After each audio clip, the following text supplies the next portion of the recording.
Thanks, Robert. Thank you, Los Angeles. The first time I was on stage was for like an independent, it was a porn. I did a stage version of It's a Small World After All or It's a Small World, the ride. So it was that's where Disney got the idea for Pirates of the Caribbean. But it was an actual show, and I auditioned for all these little parts. I auditioned for the part of a monkey and a snake, and I got them, and nailed it. And I for whatever reason, that I knew I liked it, and then I got Community. So it wins. As far as insecurity, yeah, it was either that or journalism. So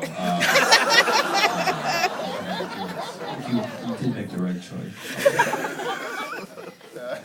Should I jump in here? Yeah. Well, I didn't really know that there was such a thing as acting and TV and stuff. I grew up in Louisiana and West Virginia, and we didn't really have any thing like that. You know, So we did not really. No. it was like in the Terminator where it was like a fire.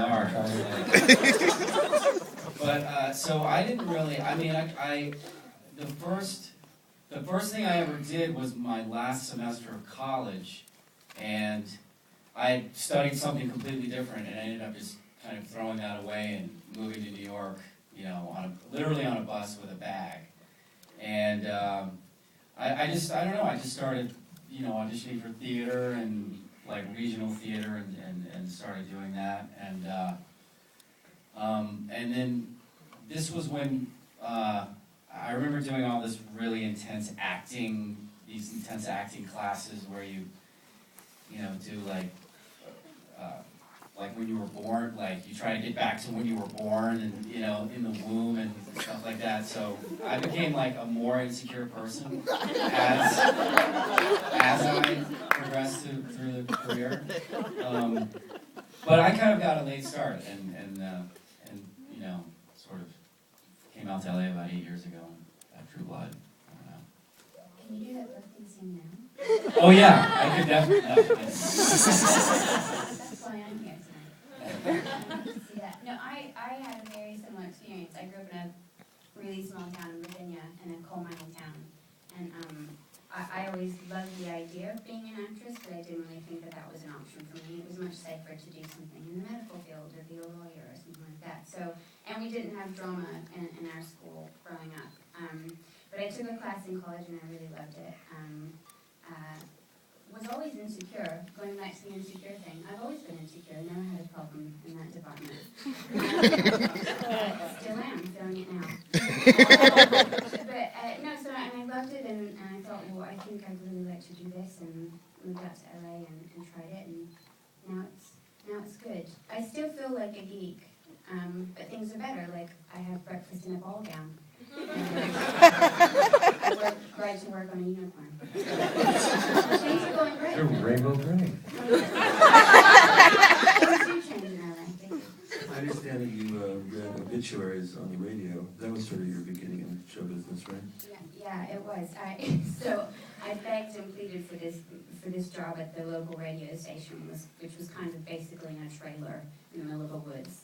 And so they were like, yeah, sure, we'll try you out. And they put me on the AM side because you had to work your way to the FM side. But yes, my first job, I would wait by the fax machine, and the funeral home would send through the fax who had died that day. And I would wait like really eagerly to read over, you know, on air people that had died that day. And I would play this really somber funeral music, like organ music, and read off the obituaries, and I was like, I made it.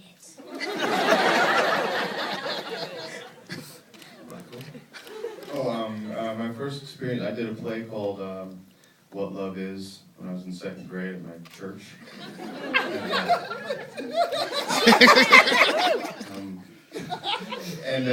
It's about a guy who asks God to visit him, and over the course of the evening, I think 3 different people in various states of need show up, and at the end he's like, "Guys, you never visited," and an angel shows up and says, "You dummy." That was God every time. And I played the guy. And I remember the invigoration I felt just walking around the house, like saying my lines, learning my lines, and being my face being grabbed by the sort of overly dramatic director. When it was over, we had opening and closing night. It was the same night.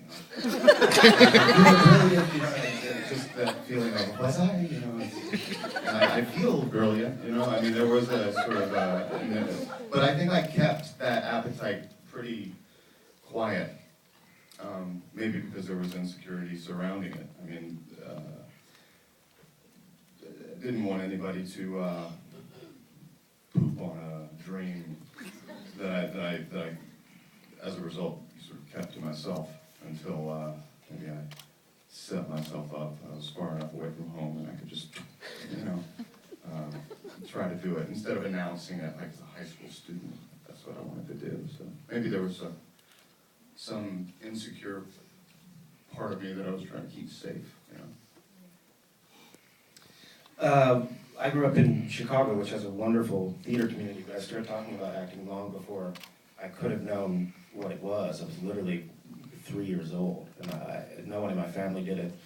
I had no idea how I knew what the definition of an actor was.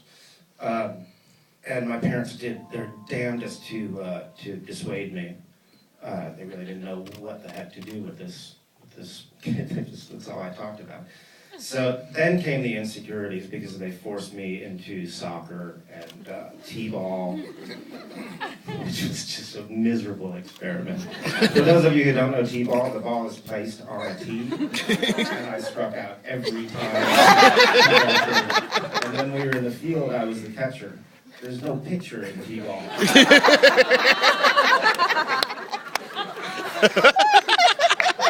So this song really drove my desire to want to crawl into a character that wasn't with myself.